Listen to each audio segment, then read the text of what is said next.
an all-round Wonder Woman because not only are you a coach, a leader of love, but you're also a mom of two young boys.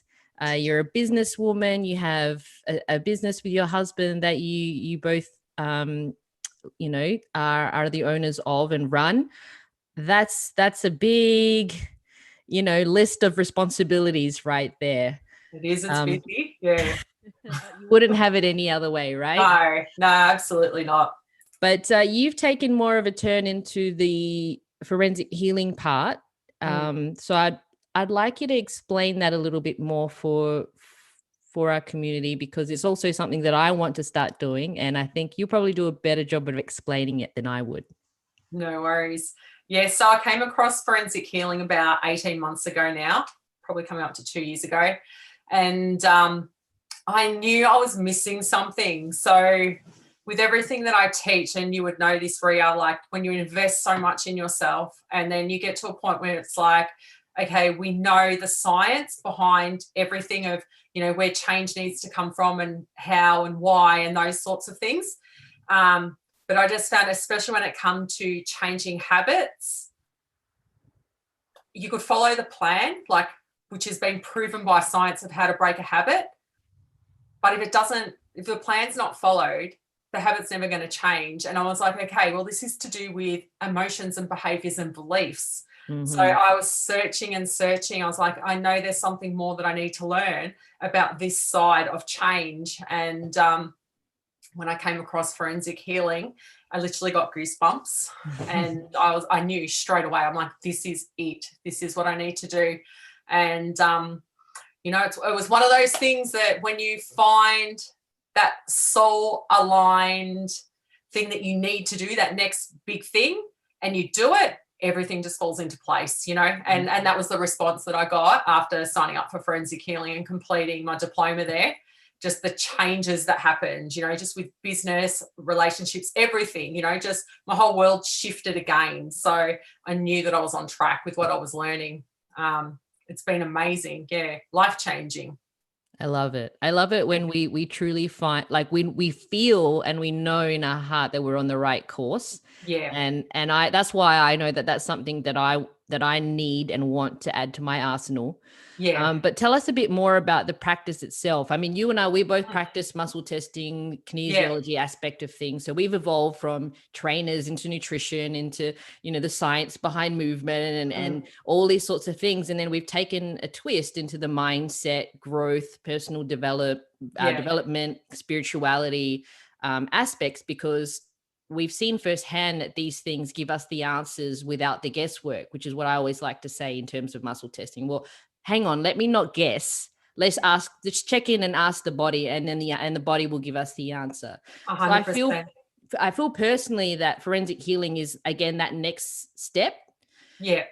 So if you want to explain, like, how would you explain that it works? What's the difference between that and muscle testing, what we do now? Yeah, well, I guess the difference between them both, the muscle testing, I find nothing beats it when it comes to creating personalized protocols for clients. So when it comes to nutrition protocols, supplement protocols, even training, training programming and things like that, to be able to get that direct feedback from the body, applied muscle testing is like number one when it comes to that sort of, that tool. Mm-hmm. But when it comes to forensic healing deals with the other side. It's looking at blockages and things that are trapped in the body. So, for example, when it comes to movement patterns, if there's tightnesses there that we're stretching or we're doing this, strengthening up the weakness, and it's still not changing, there's an emotion behind it. So it's like, physical things can change. Things that have been caused by a physical issue can be changed with physical tools. But things that have been caused by an emotional issue or it could be a spiritual issue, we need different tools to target those changes. When it comes to creating, better habits and, our beliefs is, at the top of the list when it comes to creating change. Mm-hmm. So if someone truly doesn't believe that they're worthy, or that if they truly believe that when they achieve their goal, oh, life's going to change so much and, I'm going to be treated differently. They're secretly sabotaging themselves, but they don't know why, why they keep going back to eating that junk food and, those sorts of things. So that's where I found the forensic healing kind of slotted in nicely. But honestly, if it wasn't for my knowledge of the body and understanding, how different organs link into different, issues and, all of this sort of stuff, the way the body functions, and having a tool that I can use to be able to test the energy flow through meridian points. There's parts of forensic healing that when I first started reading through the manuals, I was like, I'm never going to use this stuff. Like, this is so way out there, almost to the point of what the hell have I got myself into here? Like, it was almost a bit frightening. It was just so far, so out of my comfort zone.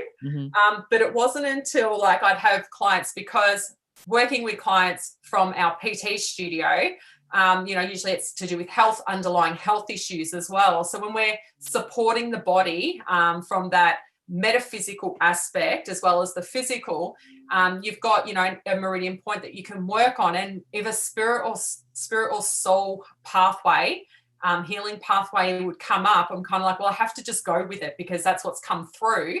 And checking on that meridian point to see, just say it was, they weren't digesting food properly, for example, it's to do with their small intestine. And then there's soul healings come up for their small intestine amongst other physical healings, but then testing the flow of energy through that point before and after the healing pathway and seeing that it actually changes. That's what made me start to become more open.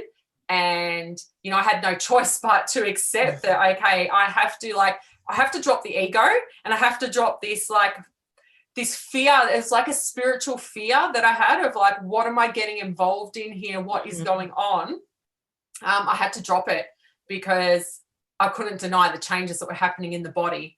So yeah, it's been amazing. The results that I can get with forensic healing versus the results that I would get just with applied muscle testing, it just speeds up the process tenfold. Yeah. Beautiful. And before we lose too many people, because you and I tend to get a little bit too technical sometimes, but I think that the beauty of what you just said is, and I actually would probably take a step back and say the mental barriers generally is what stands in our way, because mentally we've programmed ourselves to believe that there is only a certain way of things to be done, or a certain way or a certain capacity that we can accomplish. And so we set those pre-frames and those barriers that we're like, well, no, that's impossible. That's not possible. And so with all of these tools that we're constantly sharpening our swords with, it's only to help us better help and serve others. So it just gives us greater clarity for the person who's coming to see us. But it is very important to come in with an open mind and an open heart because questions are the answers. But if you're not open to receiving the answers, well, then you're never really going to get that fulfillment from what you truly want. So it's forensic healing is a non-invasive way. It's exactly like muscle testing, very non-invasive. You just lay and you just be open to let your body give us the answers that we need to help you. It's a beautiful tool, but you have to be willing to receive. 100%. It is looking directly in the mirror, and letting go of everything that we're holding to protect ourselves, and really letting that mirror shine back at us to show us, and that's the beauty of our bodies and our environment. It is just a mirror reflection of what's within, and all those answers that we need are within as well.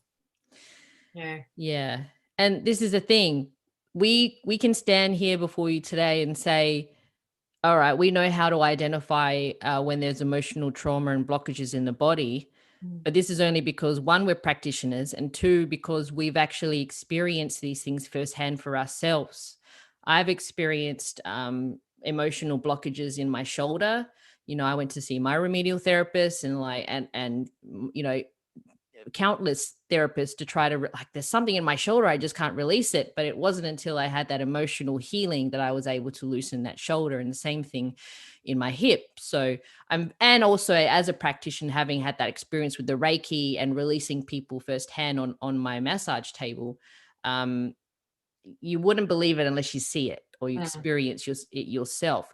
What was your first experience with realizing that you had some pent up emotional trauma that you thought you may have dealt with already, but it reared its ugly head at a, let's say, it just caught you by surprise? Yeah. I, like, growing up, I had a lot of dad issues, like a poor relationship with my dad. So I'd spent already years working through this, you know, with psychologists, doing timeline therapy, all different types of modalities, you know, to heal that emotional trauma and the damage that had been done. And there was a time there, it was only a few years ago, where I had a falling out with my dad. Not so much a falling out, but I set some boundaries. I was like, okay, for our relationship, you know, to continue, this is how it's going to be. And I was totally fine with it. So I thought I was. And it was just 2 weeks later, we were out for dinner and he was sitting across from me at the table. And when we turned up, I was kind of like, I kind of hope I'm not sitting right near him. So then, you know, I can enjoy the night and that sort of thing. But if he did, like, you know, we're adults and I'm totally fine. You know, I've put this behind me and it is what it is. And so sure enough, when we sit down, he ends up sitting right across from me. And he was with his sister as well. So we were there just about to eat dinner and I got this metallic taste in my mouth. It was so metallic. It tasted like blood. And it was quite concerning. And at the time, my son, I was there, had one child then, and my husband wasn't at the dinner. He was at basketball. So I was there on my own as far as driving there. But I got this metallic taste in my mouth and I was so convinced it was blood that I decided to just try and spit a bit out on my hand, as gross as that sounds, but I was quite concerned. And there was nothing there, like there was no red. And I was like, oh, what was that? And then I got this really sharp pain around my epigastric, where the epigastric meridian point is. So I was kind of like, oh, what's that? Digestion, what's going on here? And the pain started to get worse and worse and worse, to the point where I was kind of paralyzed by the pain. And then I got this shudder up my left arm and this pain in my heart.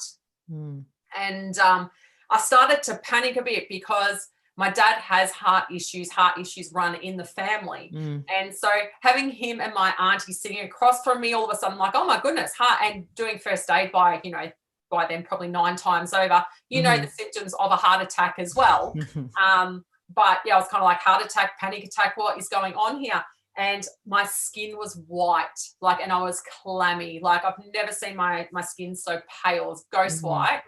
And I didn't want to draw attention to myself, so I got on the phone to nurse on call. And while I was on the phone to her, I was explaining like all my symptoms, and she had already sent the ambulance to us. It got to the point where family started to catch on of like what's going on here. And they carried me out to the toilets. And I was just sitting on the floor in there, and I was really concerned like about my son. I was like panicking, like, oh my goodness, what is happening to me? And this fear. And as I was down on the ground, I kind of called out to my guides, and I was like, help me, like, what is going on? Help me. In the next minute, and in the meantime too, they were giving me aspirin because I was treating it like it was a heart attack. Of course. But I was able, in that moment, to take a big gasp, and on that exhale, I was fine. Like, I was like, oh my goodness, I'm fine. It just, everything left me in that second. And I stood up and I'm like, I feel fine, guys. And as I did that, the paramedics have walked through the door, busted open the doors. And they're like, okay. And I'm like, no, I'm fine. And they're like, no, come out, we'll run some tests. So long story short, ran all these tests. I was at the Austin hospital for like 4 hours. They released me. They couldn't find anything wrong. I was in the meantime trying to get my husband to help me muscle test myself in the emergency waiting room to try and narrow down, what was going on. And they were also running all their tests to see.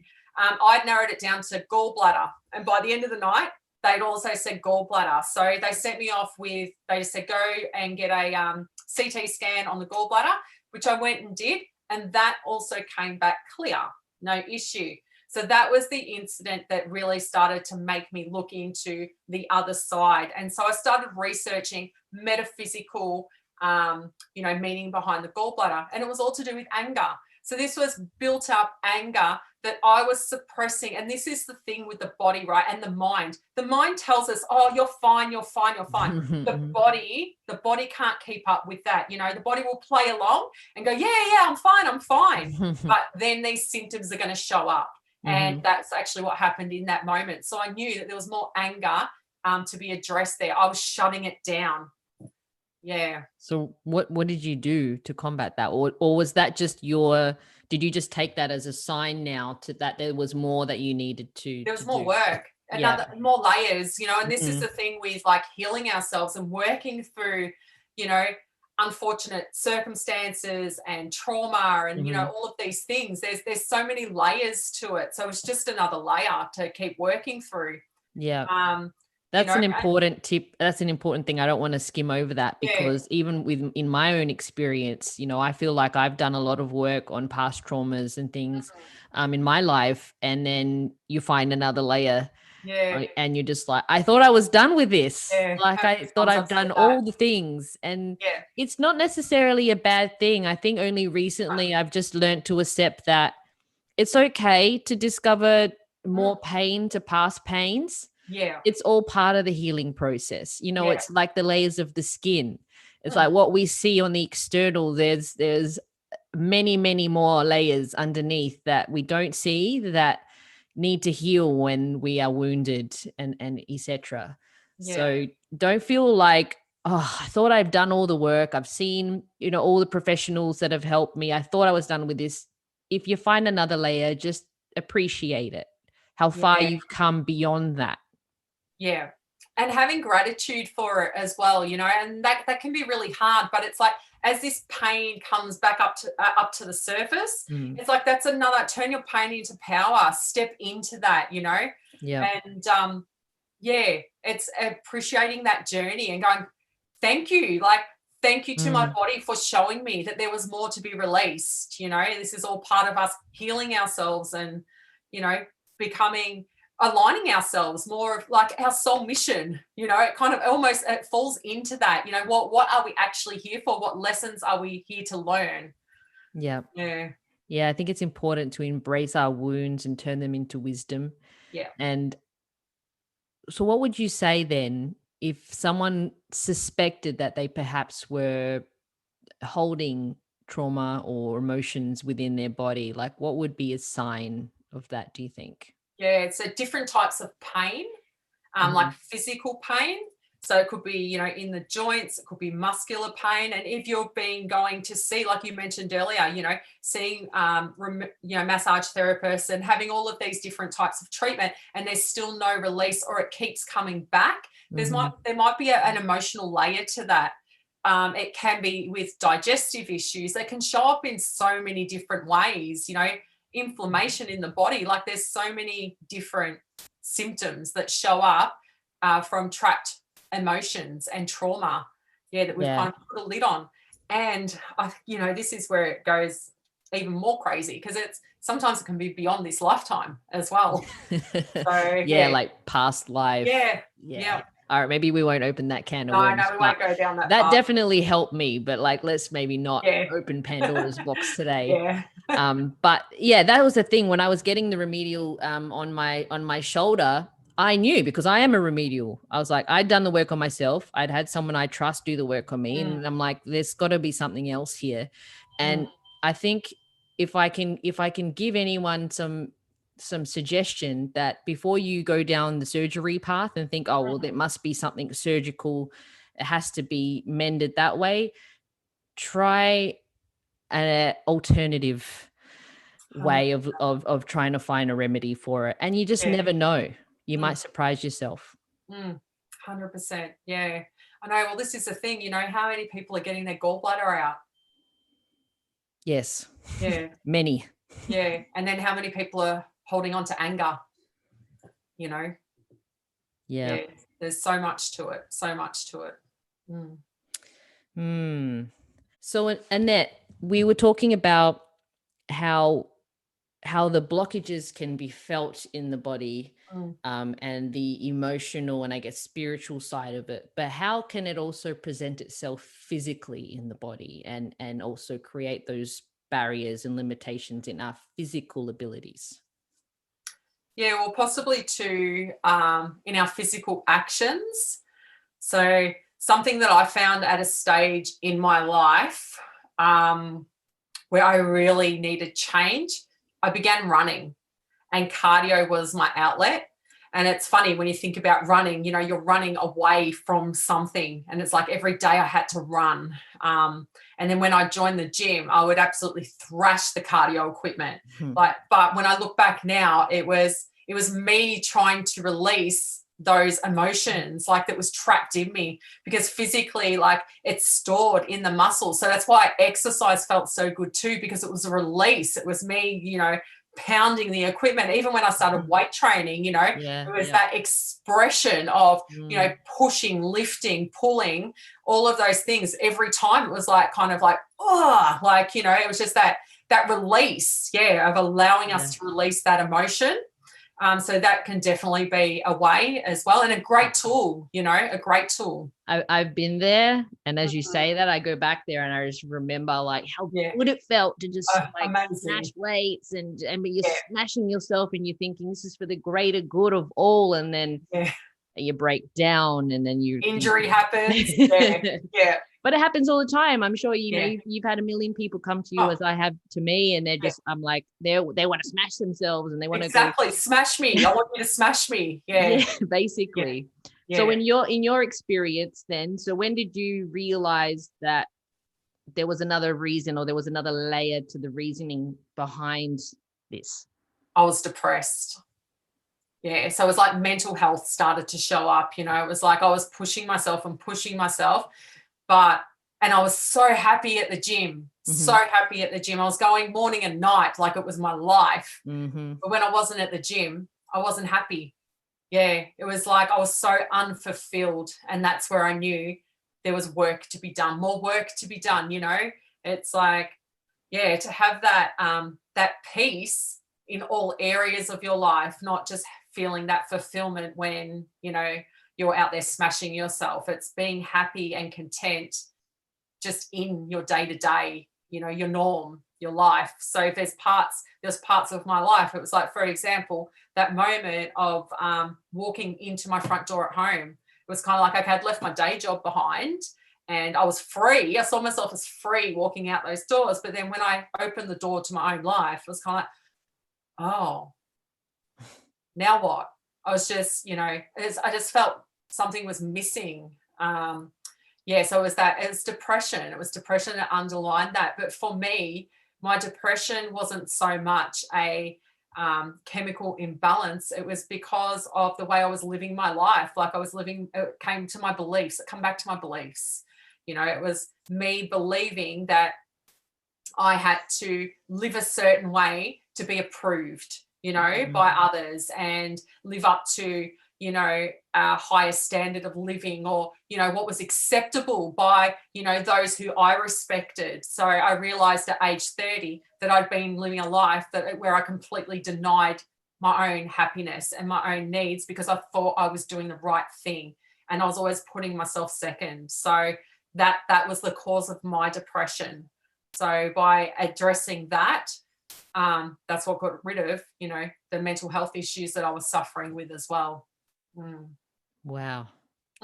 And I hope that if you're listening to Annette's story, that this isn't just a one-off. This is a very common is happening. Like I see this all the time, and it happens everywhere, and people are inundated with the the values and beliefs of the people that they're around, and then they start to embrace it as their own, and then they start to lose their sense of identity and who and what they really who they really are.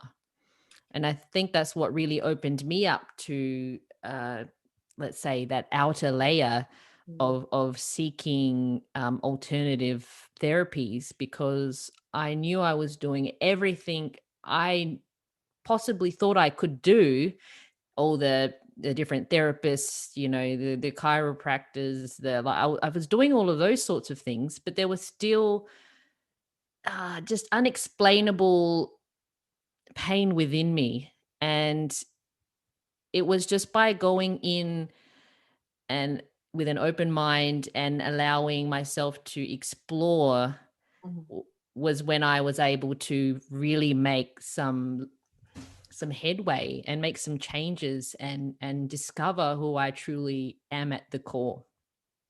Yeah. We're kindred spirits. Yeah. Totally relate to that. Totally.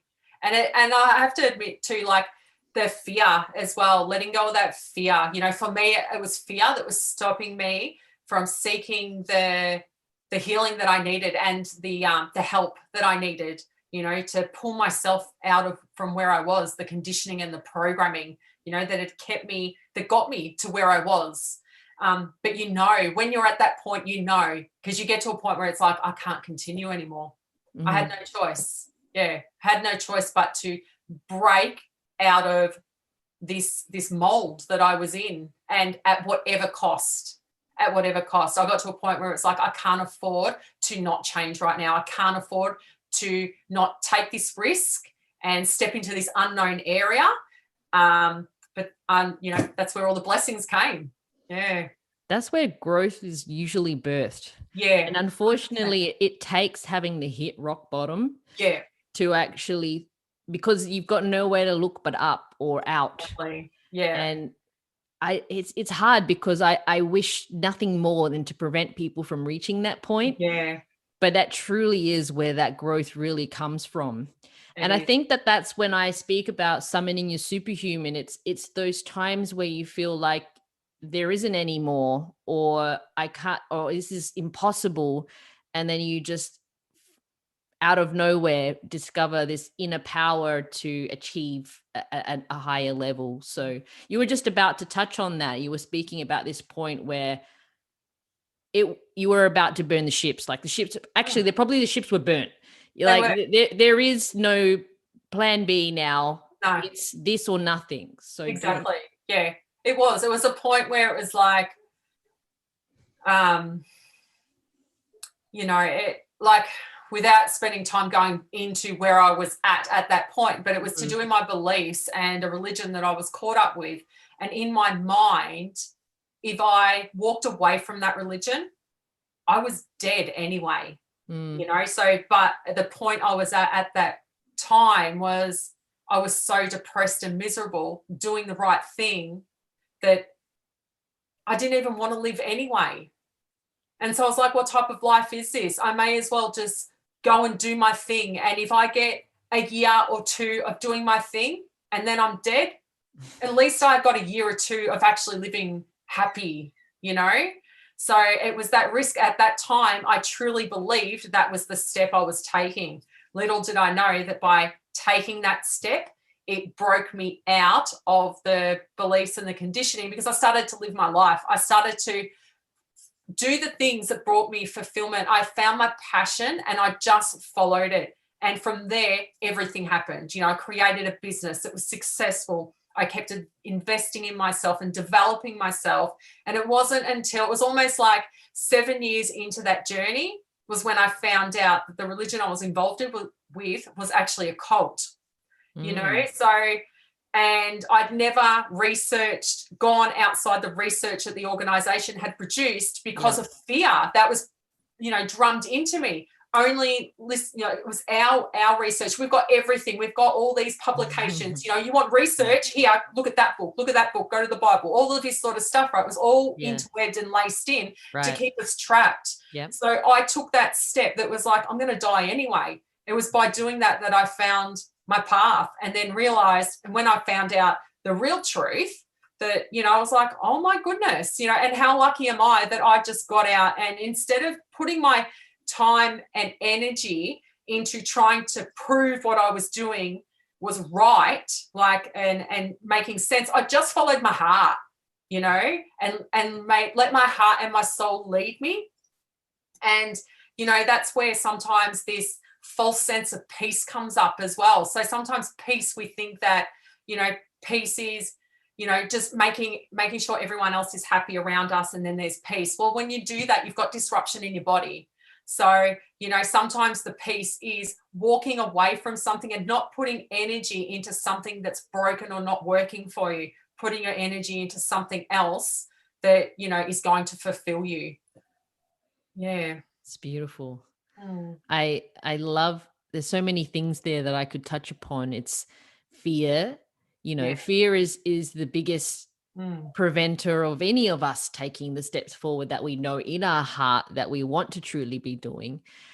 And then by not doing what we want to truly be doing in our heart, we feel pain. And then that pain transfers to, you know, parts of our body where we later go, well, why do I feel pain there? And then going through the process of going, well, it's because you didn't take that step. You were meant to go down, or you wanted to try this thing, but you didn't do it because you were scared. And now you've got a sore shoulder, perhaps, you know, or you might have that anxiety attack. Because I've had that too. I thought I was having a heart attack. So all the symptoms are there. Yeah. It's the same, you know, when it pronounces itself as an anxiety attack, it's you can't ignore it. So then you're just like, okay, well, what's the real root of the problem? Exactly. Yeah. But the thing that you said was like, well, if I'm going to die in a couple of years anyway, I might as well die happy and try to pursue what my heart feels like it's called to do. Yeah. And then in that, you found your path and the direction that was, quote, right for you, because you kept saying, I was trying to do what was right. Yeah. And what I was taught was right. But then what was truly right for you was in your heart, but it was trapped because it was within the confines of everything and everyone around you at that time. Yeah. And, you know, Ria, like there was a point there, like that point that you've just highlighted there. I got to that 10 years earlier as well. And I left. I walked away from that religion, but I had so much anger and fear, and I just wanted to hide away from it all. I wasn't willing to look in the mirror, and I had so much fear of addressing it because I'd been taught to fear, you know, of looking into anything else and that sort of thing. So I ignored that and I blocked that down. But that was an opportunity there for me to explore that, and I didn't. And to cope, that's where I turned to alcohol and drugs and things like that. So I tried to do it my way, and it was the wrong way. So again, I didn't get that fulfillment. So that's where addressing like this trapped emotion and those beliefs, those limiting beliefs and things like that, why that is so important, because when we don't, we just mask it over with addictions, and, you know, or it might not even be addictions, it might be with our work, keeping ourselves so busy that we fail to look at what is actually going on under there, and why is this presenting, why is life the way it is right now. So yeah, there's so much to it. 100%. But the thing is, because you didn't endeavor to unfold it 10 years ago, doesn't mean that your way wasn't the right way. That was just you needed to go through all of that. 100%. You know? And the same way I look back on what I've gone through and I go, I needed to go through that, even though it was a long, painful process, because it only helps us have greater empathy for the people who we work with, and that understanding of what they're going through. Because when people come to me and they say, you know, I'm addicted to soft drinks, you know, I don't want to just say drugs and alcohol, because it's not just that. You know, people are addicted to sugar. Sugar is a drug. Bread, opiates, like, you know, there's so many different things, and busyness in itself, like I'm too busy to go within and search, so I'll just keep myself even busier, so then I don't have to think about all these other things. So we all have a way of escaping the reality of whatever hurt is inside. But the greatest way is to just push forward and break through. Yeah. Yeah. Yeah. Dig deep, uncover, ask yourself why is this showing up? Mm-hmm. Before it literally makes you sick and it appears as dis-ease in the body in some other way. Either way, the body never lies, and it will come to collect at some point. It will. So it's better to deal with it ASAP. I feel like there's so much more we could talk about there, but I think I want to ask you a question that I have asked everyone so far. And Annette, what does summoning your superhuman mean to you? It's just, for me, it's about quietening the mind and going within and connecting to our higher self. Connecting to our higher self, being still and tapping in. And I guess I say that because I spent so many years seeking answers from outside when all along it was within. I'm nodding big, just very big nods to that. That's wow, that says it all, really. It really does. And I've been there too. We seek outwards for what is truly within us. And I agree with you. I really think that is what summoning your superhuman really is about. Yeah, we are so powerful. We really are. We really, really are. Well, thank you so much, Annette. Is there any parting advice or any tips or any last words that you want to share for people who have gone through some trauma in their life and may need that extra encouragement to take the next step? Trust the calling that's coming, that's screaming from within. Trust that you need to take this step, and I can't even explain the blessings that come from doing that.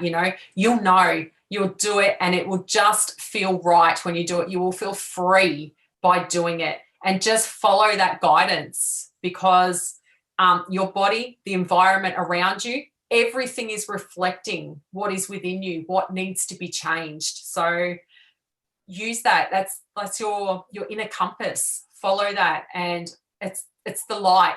It's the light that's going to shine the way to get you from where you are now to live a life that is beyond your wildest dreams. And I can't explain that enough. The life I have today, I never thought was possible. But if it's possible for me to achieve, it's possible for anybody. Amazing. And I hope that those words will touch someone in a way to give them, even if it's just hope, that there is a better result for them, or a better way of being or feeling. Let this be the courage, the encouraging nudge to find yourself and begin the journey to true self-discovery and summoning your superhuman. And I think we'll leave it there. Thank you so much for your time today, Annette. Thank you, Ria. Annette and I are going to be collaborating on some Clubhouse rooms where we can really dive deeper into such topics. I mean, you can hear that there's such diverse knowledge we both have. And Annette is someone that I trust so much that if I had missed a point, I know that she'll have my back and she'll carry it over. I really feel like with the two of us, you've got two Wonder Women. So keep your eye out for that. And thank you again for now. Thank you, Ria. So appreciated.